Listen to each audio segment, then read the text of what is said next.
When your Zoom meeting is just finished, this automation will text the video recording and it's going to upload it automatically onto YouTube. So you don't have to store it and pay for extra storage inside the Zoom cloud. And also, if you are using Skool, just like I do as a community and you're managing Skool, you need to upload videos. You need to host the videos on YouTube. YouTube is one of the platforms that integrates with Skool where you can host the videos. The videos that I don't want to be public on YouTube, they are just set to unlisted. This is what the automation does. So nobody can get access to it unless they have the link. And then it's up to you to share it with anyone. That being said, we're going to build that automation. But first, my name is Kevin and my Skool community and my YouTube channel, we are about 3 things. We're about not doing those boring and repetitive tasks and also saving time using AI and automations, but also making it easy and simple so you don't have to worry about tech. Because in my Skool community, I'm the software engineer with 15 years experience, so you don't have to be. Now, this automation is going to be straightforward as I walk you through the entire step-by-step process on how to build it. But if you want to fast track the process inside the Skool community, I'll have the blueprint, the template. That's a one-click import inside your make.com account. So everything is set up for you instantly. And this is going to be available in the template library right here. This is the classroom where this is available alongside with all the other automations that I've built and shared with the community. Now, that being said, let's get back to the automation. Here is the final automation with all the steps.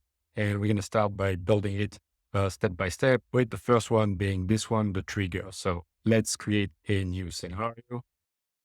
Here we are in a new scenario. I've named it Zoom recording to YouTube, and I'm going to add the first step, which is part of the Zoom administration. And when you click on it, you're going to scroll down. It's not watching meetings. You're going to scroll to recordings. So there's a webinar, keep scrolling. And then we have cloud recording. This automation works with cloud recording, not local recording, because it's going to just check when a recording, the video is available on the cloud, not on your local machine. So you have to use the cloud recording feature of Zoom. Now, cloud recording, we're going to use watch recordings, and it's instant acid, meaning that something is going to trigger that automation. It's not something that's scheduled, like running every day, for instance. It's just as something happen inside Zoom, being a recording is completed, which is the one we're going to select. You're going to see that in a second. That automation is going to be triggered. That's what this means. So we're going to select this one. We're going to create the webhook. And just to make it easier, because if you have already created webhooks, you're going to have a list of them. If you want to be organized, what I did is I copy, and I'm going to use the exact same name as the automation so I can find it better and more easily know which one is used with what automation. That's just a great way to stay organized.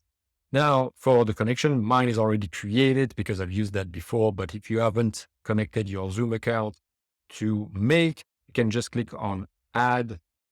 You can just name it. You click on Save. It's going to open the pop-up for you to log in inside your Zoom account. And if you're already logged in, you're just going to have to authorize or allow the connection to happen. And they're going to be connected together. And that's it. You should get the connection ready to be used for any automation now inside Make. So we're going to look, well, no, not look. We're going to watch for a particular event. So this is the list of all the events. And that automation can be triggered with one of those or multiple of those. But we're going to be looking for a specific one right here. Not when it started, obviously, not when it's paused, but when it's completed. This is the one we're going to select. When the recording is completed, meaning it's going to happen when you stop the recording inside your Zoom account. Not going to be really instant, but it's going to happen very shortly as soon as it's processed on the cloud. You know, when you just stop a recording, it's just being processed inside the cloud of Zoom. So when this is done, this is what's going to trigger. And this is the recording completed. Then you see you have more, but we don't need those. We can also interact with registration, things like that. What we want is the recording completed. So we're going to click on Save. And now we have the first step set up. We click OK and done. The second step now is going to be the iterator. And the reason for that is because when this is triggered, there's going to be multiple files available, and we need to go over those files to find the one we need. So when I click on this, I'm going to scroll down to the recording. I'm going to go to recording files. This is the one we need to go through. Actually, this one. So we click on the recording file. We don't need to open the arrow. And because the files, you see, you have a file type, you have a file size, you have when the recording was started, ended, and the recording type, and you have the download URL. And so in that list, because this is a list, and we're going to go over that list. I mean, this value right here with the brackets means that it's a list of files. We're going to go over those files to find the one that's the video, because there's also the transcripts, the chat, and some more, but we only need the video, the MP4. So we're going to go over that list. That's what this step does. Then we're going to click on Zoom administration again, and we're going to download the file. So download a cloud recording. This is the one we need. So we're going to click on download the cloud recording. For the download URL, we're going to use that download URL from right here. But we need a bit more to use that step to download. We need to use the download token, which is going to be available from that previous step right here, which is here. So download token. And then we can name it. We're going to name it like this. So I've just formatted the date, which is now with year, month, date, and hours and minutes. And we're going to use the topic of the meeting, which we can find right here inside the recording, which is the topic. So we can use the topic of the meeting, which is however you name that particular meeting inside Zoom. And I don't think we need necessarily the MP4. I mean, you can have the MP4 if you want or not. That's okay. That's it. Now we can click OK. And so one thing, I told you that this iterator is going over the list of all the files, but we need to filter so we can get only the one we're interested in. And the way we do that, we're going to click right here on the link. You're going to set up a filter.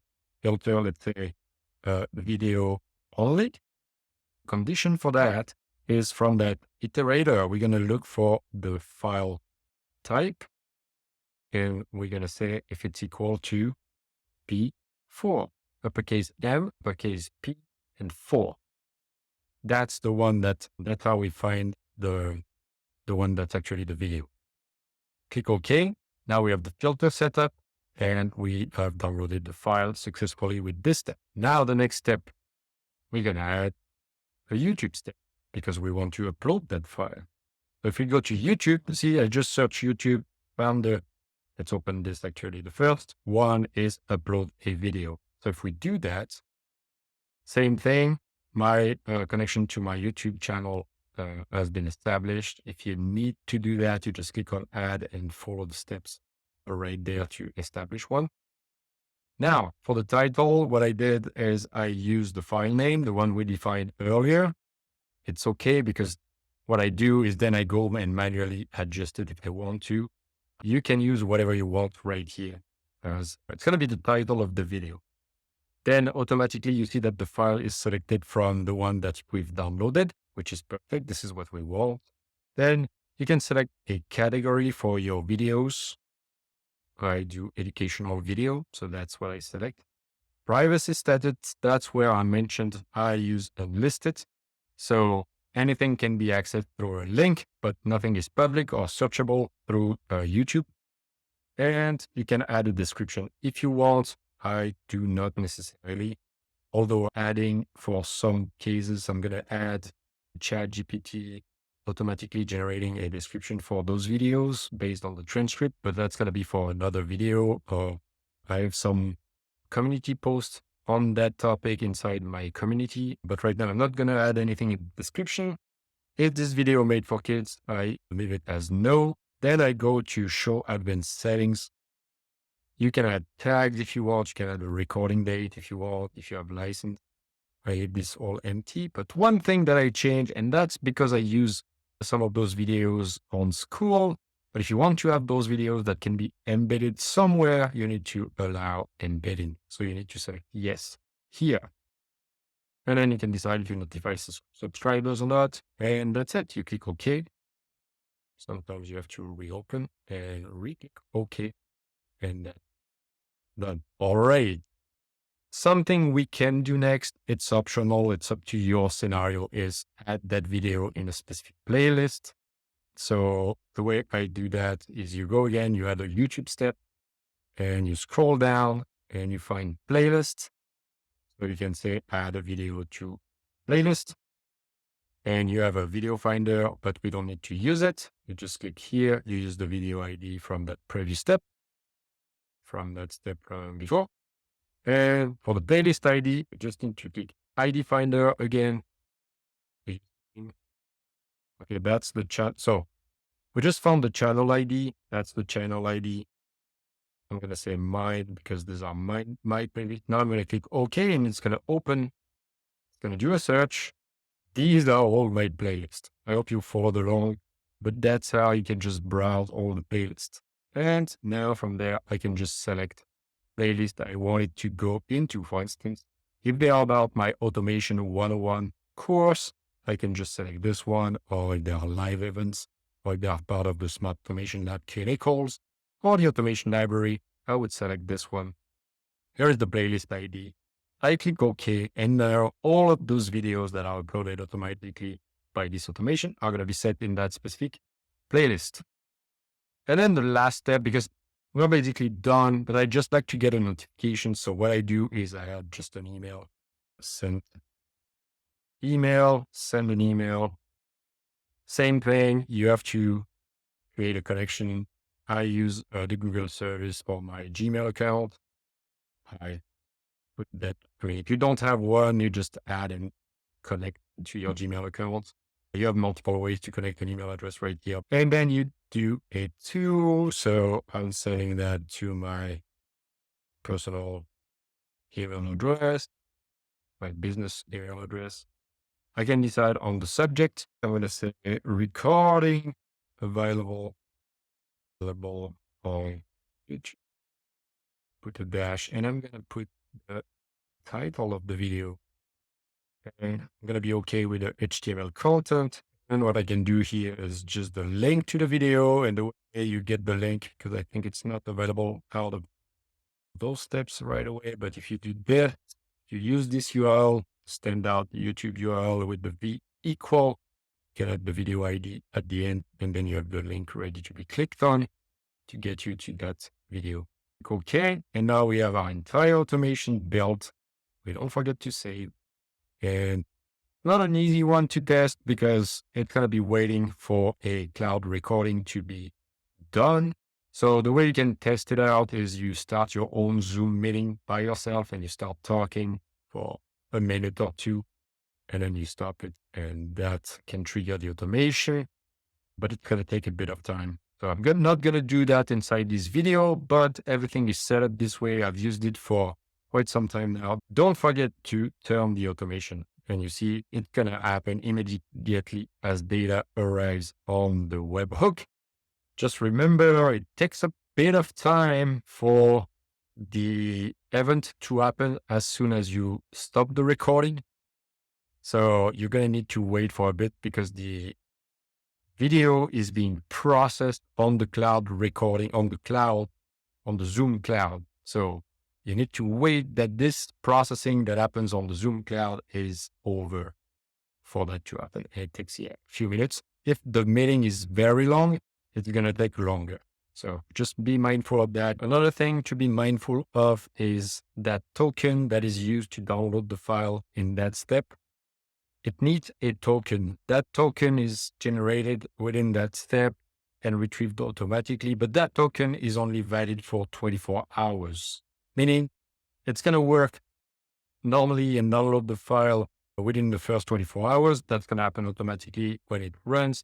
But if something happens and the automation fails, basically, if you want to rerun again that same run and download that file and make it run automatically, Just make sure to do it within the first 24 hours. Just be mindful of that. That's it for this automation. If you want more help with this, or if you want just the blueprint, that's a one-click import inside your make.com account, so you don't have to go through that entire process. It's available within my community inside the template library with all the other automations.